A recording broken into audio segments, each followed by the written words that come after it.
Hello everybody, this is another installment of Chits and Cats. It's been a while since I've made a video. I was on holiday and then you know, there was some family stuff going on, so I just didn't get around to doing any more videos, and also there wasn't very much happening in terms of getting new games.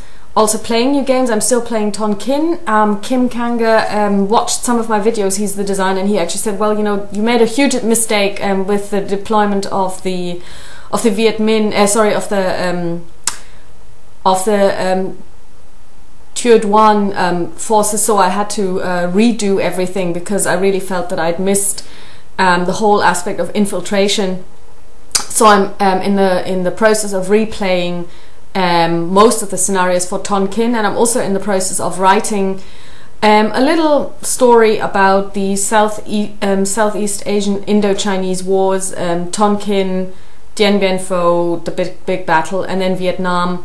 And I want to put this into perspective of games that basically deal with these different conflicts, and at the moment I'm working on this, and Kev Sharp has given me permission to post the result on his blog, so I'm really looking forward to that. But I got something in the post, and it's this. I don't know if you can see this very well. These are C3i magazines, and those of you who watched my previous magazine presentation might remember that I said I've never held a C3i magazine in my hand because they're really hard to come by, and I think there's quite a lot of reflection now going on. Maybe you can see it better this way. And because they're really hard to come by, they're very expensive, and especially when you figure in the shipping, sometimes one magazine will cost you more than the shipping of one magazine will cost you more than the whole magazine. So I have not really had a chance to get any of these magazines. I've only ever, and I've done that to a great extent, gone onto the C3i website and have downloaded scenarios, because GMT and C3i are very, very good when it comes to publishing their older issues, which are out of print at this stage, in PDF form, including the counters. So you can download the counters, you can download the scenarios, you can download the background stories, and then what I do is I mount the counters myself. And as you know, I started my career, if you will, in the area of ancients, and there are just so many different ancients variants out there which I've been downloading, and I'm very, very glad about this. But anyway, Robert McGowan, who RBM Publications, if you can see this here, produces the C3i magazine, took pity on me, and he said, okay, well, what I'm going to do is I'm just going to send you a couple of these C3i magazines with very different topics that are being covered. You know, here you've got Washington's War, the American Revolution. Here you've got the Simple GBOH Battle Manual, very, very important for everybody who plays GBOH, and I play that with relish. Then here I've got one on Labyrinth, the War on Terror. I've got one which deals with, well, at least on the front, it's about Napoleon, and it also contains a game, as does this one. Incidentally, it contains a game called Battle for Moscow.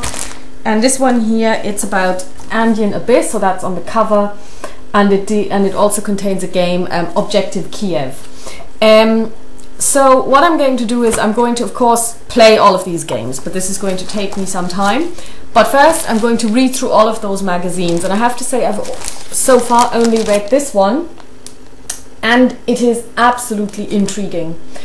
First of all, it gives you a lot of insight into the game Labyrinth, which I've, the War on Terror, which I've never played before. I don't own the game.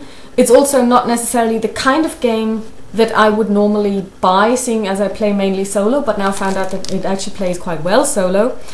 And in this publication, there's also an article on how to use a game like Labyrinth in schools or with students, which I really like, because I come from a background of teacher training, and game theory and how to use games in order to teach something. It could be a language, it could be some concepts, history, whatever, is very interesting to me. So I read this article, I was very, very intrigued by it. In this one as well, they mention a game that I think I've heard of before, Empire of the Sun. I really need to check this out because it sounds very, very interesting. And I also came across a game series, I suppose, which is called Combat Commander, which I have never heard of before. And I really need to check this out because I think this could be very, very interesting for me. So I've read this one, this issue of C3i. It's a brilliant issue, and I have to say that I really like the idea and the concept of this magazine because it gives space to game designers, to authors, to playtesters to also describe how they, you know, what goes through their minds when they create a game. In this particular issue, there is a tribute to Charles S. Roberts, who apparently was the first person who created a modern war board game in the 50s called Tactics. And basically it tells about his career and what he did afterwards. He was the founder of Avalon Hill Publications.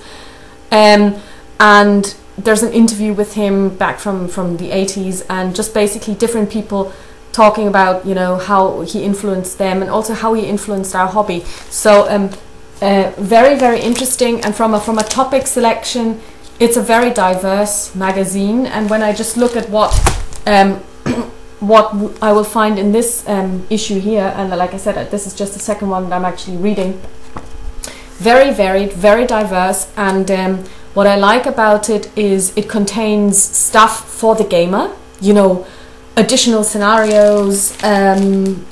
This one here contains 2 new scenarios for Combat Commander, Eritrea 1941 and Normandy 44. It contains a GBOH module for SPQR. For 1914 Twilight in the East, it contains Dragoni's Plan and Tandak campaign. So basically also sometimes they contain counters, they may come with an additional game, but also especially for people who are interested in looking behind the scenes of making war games.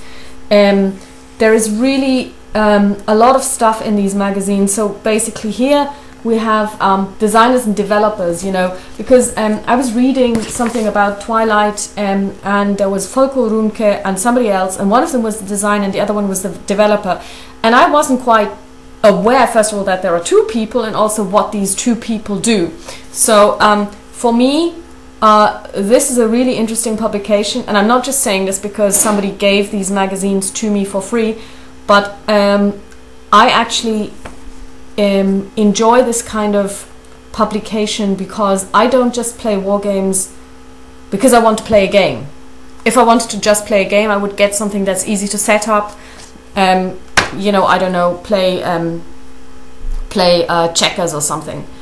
I play because first of all, I like the stories that are told, and I'd like to understand how the people who designed those games developed the mechanics to fit the story, developed the mechanics to tell the story, because to me wargaming is very much building a narrative. And so I'm really looking forward to reading these, and I'll also try and find a way maybe to, I don't know, maybe to get somebody from I don't know, some of my American friends, and maybe we can make a deal that I say, okay, I'm going to have them shipped to their house, and instead of having each issue shipped separately to my place, I'll just say, you know, once a year, you know, a friend of mine, she comes to Germany once to Germany once a year. She's one of my colleagues. I'm sure I could have some of these sent to her, and she could just stick them in her luggage and bring them with her. So basically, this is C3i magazine. Also, this one particularly contains an expansion or an additional version for Red Winter, which I'm really intrigued by, because Red Winter is actually the first game that I have ever owned where I've got a signed rulebook.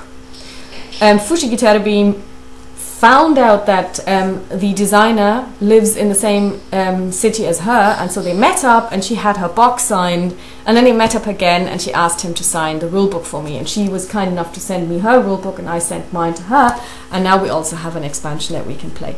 So basically this is all from my side at the moment for Chits and Cats. Watch this space and also watch the new blog that Kev has set up. He's migrated to a different hosting system. I don't know, I'm not clear on the details. Anyway, on the big board you will find a couple of things about the wars in Indochina, and I'd like to say bye and talk to you soon. Bye bye.